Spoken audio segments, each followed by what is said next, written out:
నమస్తే welcome to V3 news లక్ష్యం సమాజ హితం నేను సంధ్య బులెటిన్ల ముందుగా హెడ్లైన్స్ చూద్దాం వరంగల్ రూరల్ జిల్లా నర్సంపేటలో పోలీసుల తనిఖీలు 44 కిలోల గంజాయి 4 నిందితుల అరెస్ట్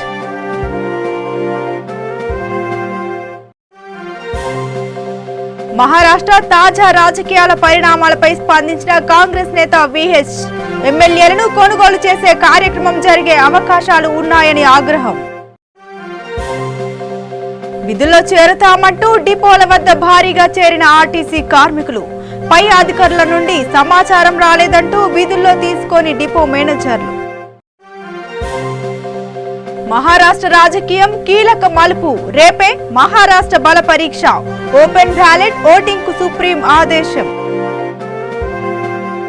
ఇక డీటెయిల్స్ చూద్దాం వరంగల్ రూరల్ జిల్లా నర్సంపేటలో నర్సంపేట ఎస్ఐ నాగనాథ్ ఏసీపీ ఫెనందర్ సిఐ కరుణాసాగర్ రెడ్డి ఆధ్వర్యంలో తనిఖీలు నిర్వహించారు మహబూబాబాద్ మరియు నర్సంపేట 365 హైవే రహదారిపై వాహన తనిఖీలు చేస్తున్న నర్సంపేట పోలీసులకి బొలెరో వాహనంలో అక్రమంగా 44 కిలోల గంజాయిని పట్టుకున్నారు 4 నిందితుల అరెస్ట్ చేసి వారిపై కేసు నమోదు చేశామని అన్నారు బొలెరో వాహనం 2 సెల్ ఫోన్లు 10,000 నగదు స్వాధీనం చేసుకున్నారు నర్సంపేట పోలీసులు చక్కటి ఇన్ఫర్మేషన్ తోటి ఫస్ట్గా కంగ్రాచులేట్ చేశారు నానా చక్కటి ఇన్ఫర్మేషన్ వచ్చి వెంటనే రియాక్ట్ అయ్యాడు నేను అందరి తరఫున ఫస్ట్ ఇది కంగ్రాచులేట్ చేస్తున్నాను సర్వీసెస్ సహకరించిన సిబ్బంది యాక్చువల్గా ఇప్పుడే వీళ్ళకి రివార్డ్ ఇద్దాం కానీ సిపి గారి చేతులు ఇప్పిస్తే బాగుంటుందంతో ఆపి ఇచ్చాను so our brave boy did a good job ఈరోజు మాకు వచ్చిన ఇన్ఫర్మేషన్ ప్రకారం వెహికల్ చెకింగ్ చేస్తుంటే మాకు వచ్చిన ముందస్తు సమాచారం ప్రకారం వెహికల్ చెకింగ్ నిర్వహిస్తుంటే నర్సీపట్నం నుంచి హనుమకొండకి అక్రమంగా తరుగుతున్నటువంటి గంజాయి 44 కేజెస్ 44 కేజీల ఎండు గంజాయి స్వాధీనం చేసుకోవడం జరిగింది దీని విలువ 4 లక్షలు సుమారు 4,40,000 రూపాయలు దీనికి సంబంధించి ఒక కమాండర్ జీపు 4 సెల్ ఫోన్లు 10,000 రూపాయల నగదు మరియు 4 నిందితుల్ని అదుపులో తీసుకోవడం జరిగింది మహారాష్ట్ర తాజా రాజకీయ పరిణామాలపై కాంగ్రెస్ నేత VH తనదైన శైలిలో స్పందించారు భారీగా అవినీతి జరుగుతోందని ఎమ్మెల్యేలను కొనుగోలు చేసే కార్యక్రమం జరిగే అవకాశాలు ఉన్నాయని అన్నారు ప్రజలు ఇచ్చిన తీర్పును కాకుండా అన్ని పార్టీలు కలిసి సోనియా గాంధీతో మాట్లాడిన తర్వాత ప్రభుత్వాన్ని ఏర్పాటు చేసేందుకు సమాలోచనలు జరుగుతున్న సమయంలో ముఖ్యమంత్రి ప్రమాణ స్వీకారం చేయడం తన రాజకీయ జీవితంలో చూడలేదని అన్నారు ఇలాంటి చీకటి రోజు చూడలేదని అన్నారు I can say that this is the biggest corruption. ఇక రేపటి నుంచి ఏమైతుంది ఇవాళ రాత్రి నుంచే హార్స్ రైడింగ్ జరుగుతుంది శాసనసభ్యులకు 20 కోట్లు ఇవ్వాలన్నా 50 కోట్లు ఇవ్వాలన్నా అని శాసనసభ్యులను కొనుగోలు కార్యక్రమం అవుతుందా లేదా వైఖరి ఉంటుంది ఒకసారి ఇన్వాల్వ్ అయినాక మళ్ళీ వైఖరిలో మార్పు వస్తుందా గవర్నర్ లెక్క మార్పు రాదు మా దగ్గర తప్పనిసరిగా ఇవాళ కేసీఆర్ చేసేది 100కి 100 రూపాయలు తప్పు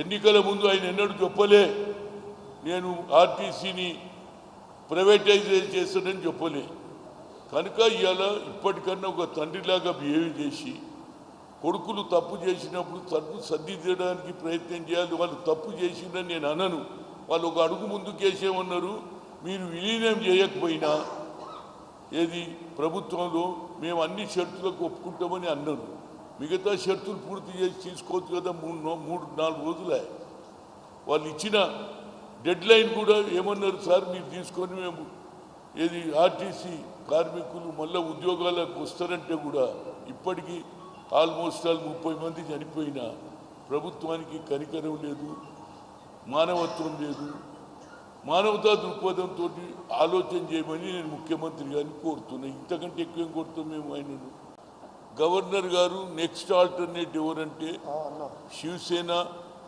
ఎన్సీపీ కాంగ్రెస్ కు ముగ్గురికి మీరన్నా ప్రజలు ఇచ్చిన తీర్పు ప్రకారంగా మీరన్న పరిపాలన చేయగలుగుతారు, మీరు చెయ్యండి, మీకు అవకాశం ఇస్తామని చెప్పడం జరిగింది గవర్నర్ భగత్ సింగ్ గారు. కానీ ఈ 2-3 రోజులలో అన్ని పార్టీలు కలిసి వాళ్ళ స్ట్రెంత్ను బట్టి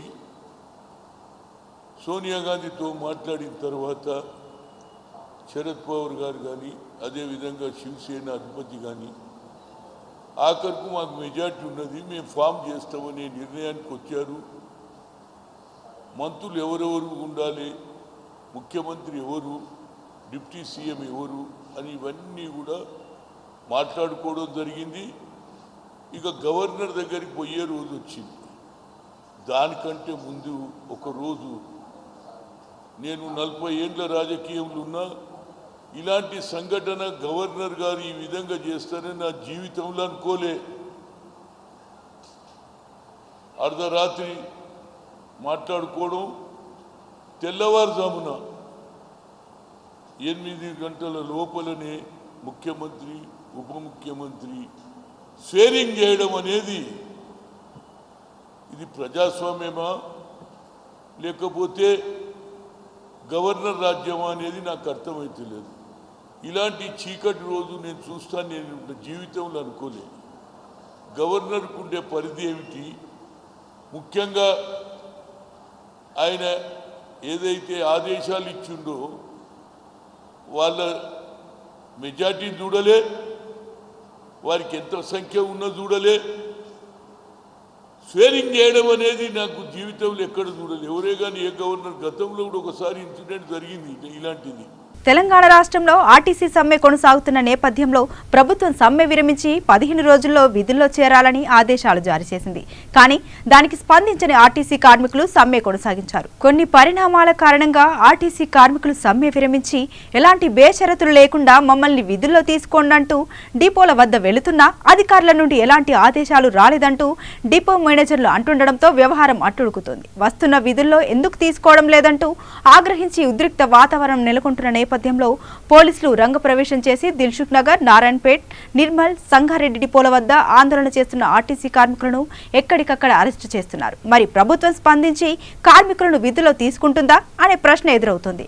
మరి ఈ పరిణామం ఎక్కడికి దారితీస్తుందో వేచి చూడాల్సిందే.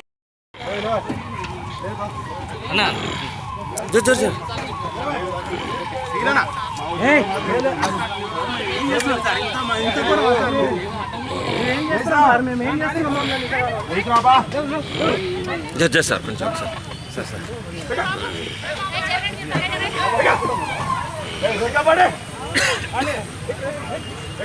చెప్పలేదు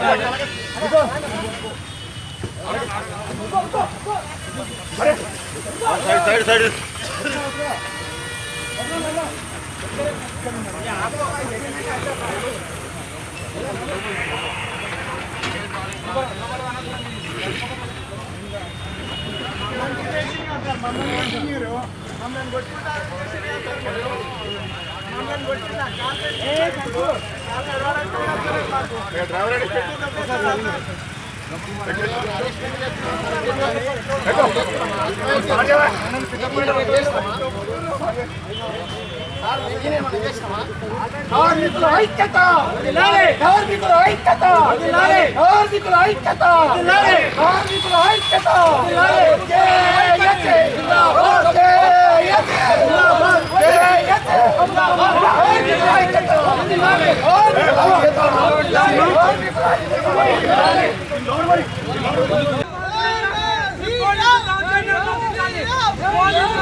आरटीसी सेव करो, आरटीसी की बचाओ, आरटीसी को बचाओ।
గోడకు అంటిస్తామని చెప్పారు. మరి ఇక్కడ పోలీసు అధికారులు వీరిని అనుమతించారు.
సమ్మె విరమించి మా యొక్క డ్యూటీలకు సమ్మె విరమించి మా యొక్క డ్యూటీలకు కార్మికుల ఐక్యత కార్మికుల ఐక్యత కార్మికుల ఐక్యత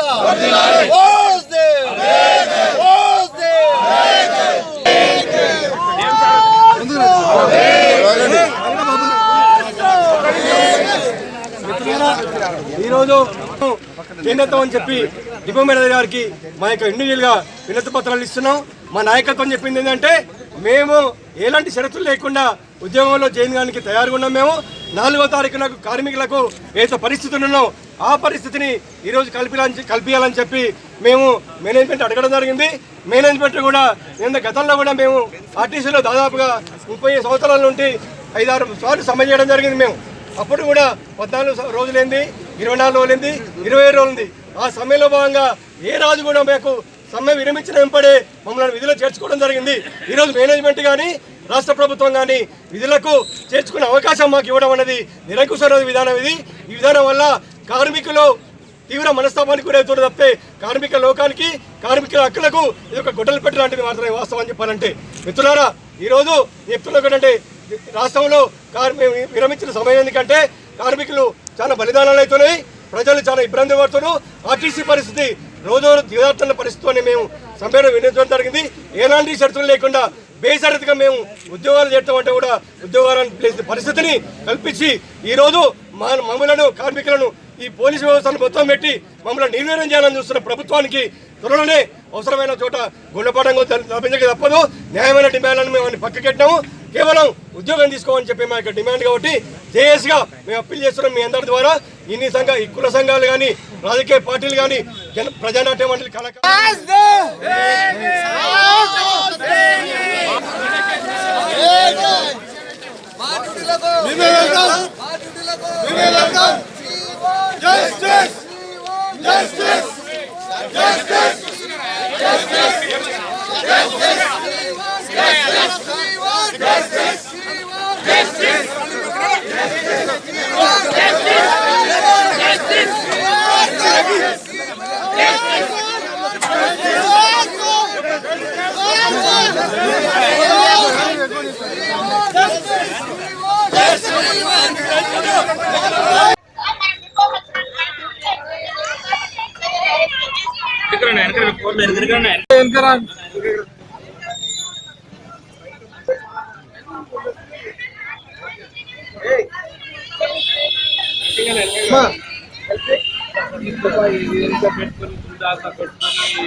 మహారాష్ట్ర రాజకీయం కీలక మలుపు తిరిగింది. రేపే మహారాష్ట్ర బల పరీక్ష నిర్వహించాలని సుప్రీంకోర్టు ఆదేశాలు జారీ చేసింది. ఫడ్నవీస్ ప్రభుత్వం రేపు సాయంత్రం 5 గంటలకు ఓపెన్ బ్యాలెట్ ద్వారా బల పరీక్ష నిరూపించుకోవాలని ఆదేశించింది. ఆ ఓటింగ్ రహస్యంగా నిర్వహించాల్సిన అవసరం లేదని, లైవ్ కవరేజ్ ద్వారా నిర్వహించాలని స్పష్టం చేసింది. ఈ మేరకు జస్టిస్ రమణ నేతృత్వంలోని త్రిసభ్య ధర్మాసనం ఈ తీర్పు ఇచ్చింది.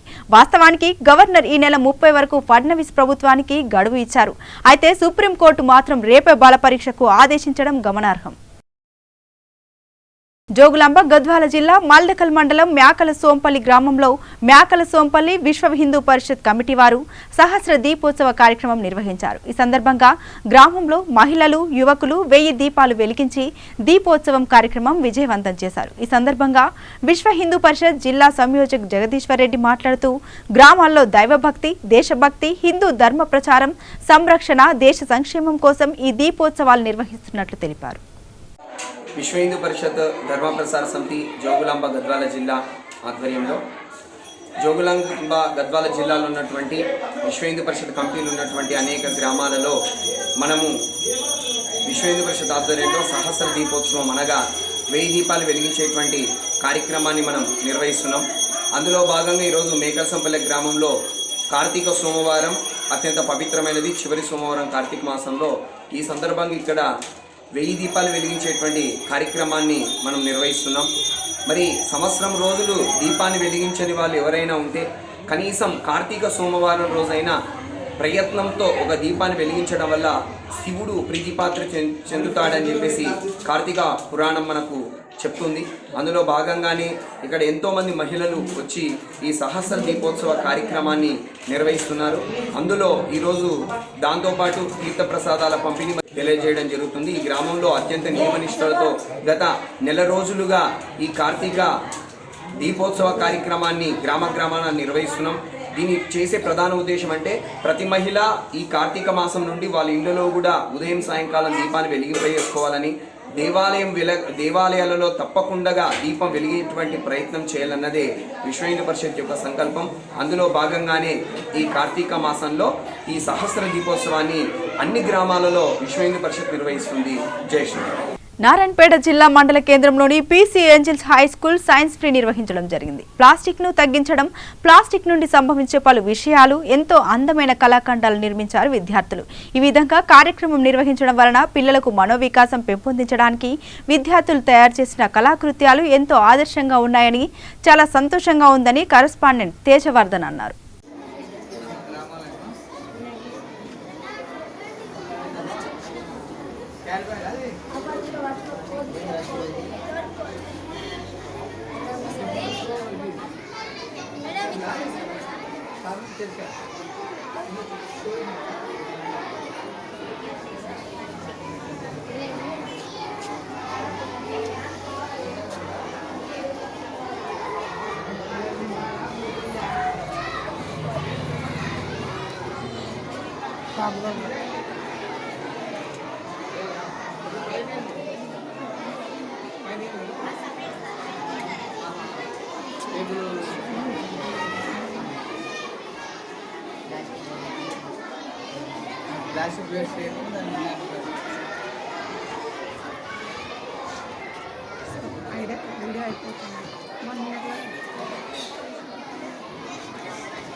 పట్టుకోండి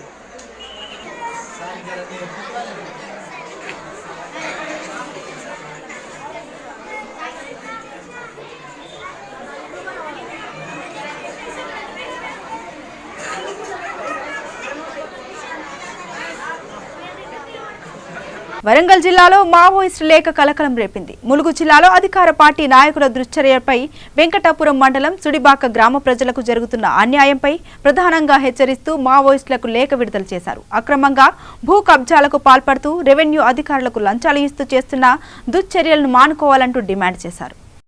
ధర్మపురి సంజయ్ స్వగృహంలో పాత్రికేయుల సమావేశం ఏర్పాటు చేయడం జరిగింది. ఈ సమావేశానికి పలువురు వేద పండితులు హాజరయ్యారు.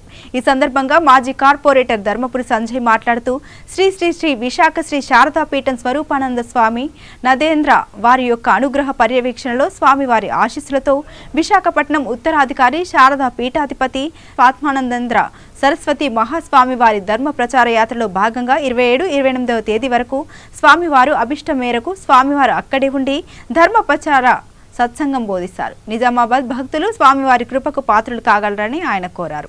ప్రెస్ మీట్ ఆర్గనైజ్ చేయడం జరిగింది. పూజ్యులు పెద్దలు మనందరికీ బాగా సుపరిచితులు విశాఖపట్నం శారదా పీఠాధిపతులు వారు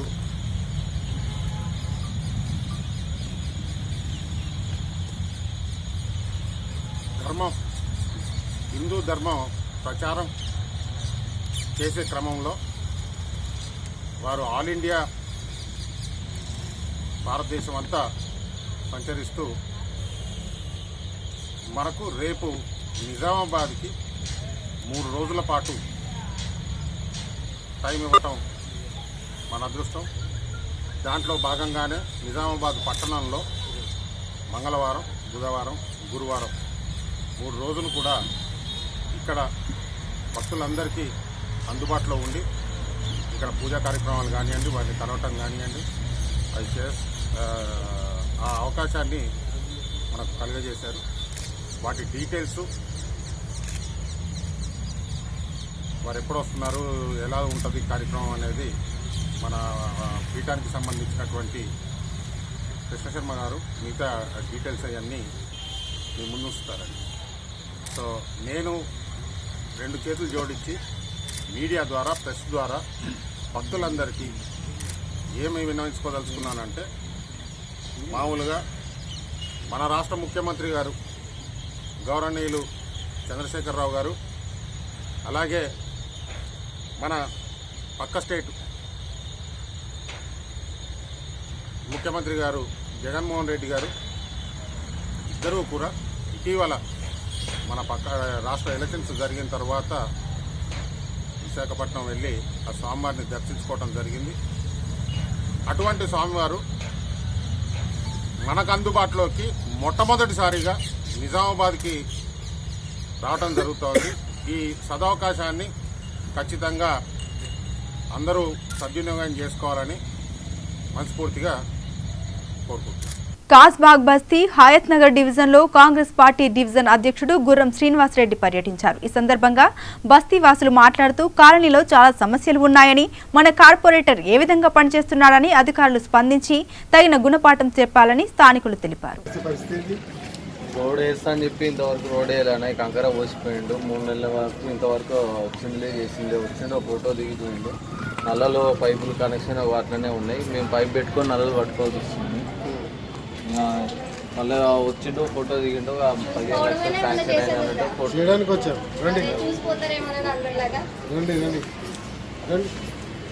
కార్పొరేటర్కి చెప్పారా మీరు ఈ విషయాలు? చెప్పినాము. ఇంటికాడికి కూడా పోయినా మనం పోతూనే ఉన్నాము. పోతే వస్తున్నా అన్నాడు. ఇంతవరకు రాలేదు. ఫోన్లు చేసినాం. ఫోన్ చేస్తే వస్తున్నా అన్నాడు, రాలేదు ఇంతవరకు. ఎవరు మళ్ళీ ఆయన వచ్చిండు, వేరే మనిషి వచ్చిండు జిహెచ్ఎంసీ నుంచి, చేపించేస్తాం అయిపోతుంది అన్నాడు. రాలేదు ఇంతవరకు. ఇప్పటికి 3 నెలల పైన అయిపోయింది. 3 months పైన. పైపుల సంగతి ఏంది? ఇది ఈ పైపులు ఒక కనెక్షన్ ఇస్తా అన్నాడు. ఆ కనెక్షన్ ఇచ్చింది కానీ అవి నీళ్ళే వస్తలేవు. ఈ పాత కనెక్షన్ ఇక మేమే పైప్ పెట్టుకొని పట్టుకోవాల్సి వస్తుంది. అది కూడా వాటర్ సరిగ్గా రావట్లేదు. డ్రైనేజ్ కూడా సరిగ్గా లేదు, ఎక్కువ వాటర్ లీక్ అవుతున్నాయి, పైపులు కూడా కింద కరెక్ట్ లేవు. ఏమైనా వర్షం ఎక్కువ వచ్చింది అనుకో ఏదో ఒక మెయిన్ వాళ్ళు అయితే పొందుతున్నది. వాటర్ అంతా ఇక్కడనే అయిపోతుంది, వర్షం నీళ్ళు వస్తుంది. నమస్కారం అండి, నా పేరు Guram Srinivas Reddy, Hyderabad Congress party division president. ఈరోజు కాజ్బాగ్ బస్తీలో పర్యటించడం జరిగింది. ఈ బస్తీ పరిస్థితి ఎలా ఉందంటే ఏదో మారుమూల గ్రామంలో కూడా లేనంత నీచంగా ఏర్పడ్డది. ఒక రోడ్ల వ్యవస్థ సరిగ్గా లేదు, డ్రైనేజ్ వ్యవస్థ సరిగ్గా లేదు, వాటర్ సవ్యంగా రావట్లేదు. ఎన్నిసార్లు కార్పొరేటర్ గారికి ఈ బస్తీ వాసులు వినతి చేసినా ఈరోజు వరకు కూడా కార్పొరేటర్ గారు ఎలాంటి స్పందన లేదు. రేపు మాపు అని నెలల తరబడి గడుస్తామని తప్పిస్తే ఇప్పటిదాకా ఎలాంటి అభివృద్ధి కార్యక్రమం జరగట్లేదు. గతంలో ఒక 2 నెలల క్రితం వచ్చేసి కార్పొరేటర్ గారు ఈ రోడ్డు శంకుస్థాపన చేయడం జరిగింది. వార్తలు ముగించే ముందు మరోసారి హెడ్లైన్స్ చూద్దాం. వరంగల్ రూరల్ జిల్లా నర్సంపేటలో పోలీసుల తనిఖీలు, 44 కిలోల గంజాయి, 4 నిందితుల అరెస్ట్.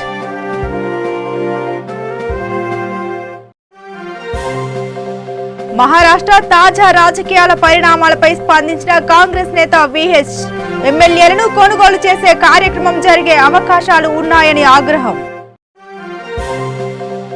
విధుల్లో చేరుతామంటూ డిపోల వద్ద భారీగా చేరిన ఆర్టీసీ కార్మికులు, పై అధికారుల నుండి సమాచారం రాలేదంటూ విధుల్లో తీసుకొని డిపో మేనేజర్లు.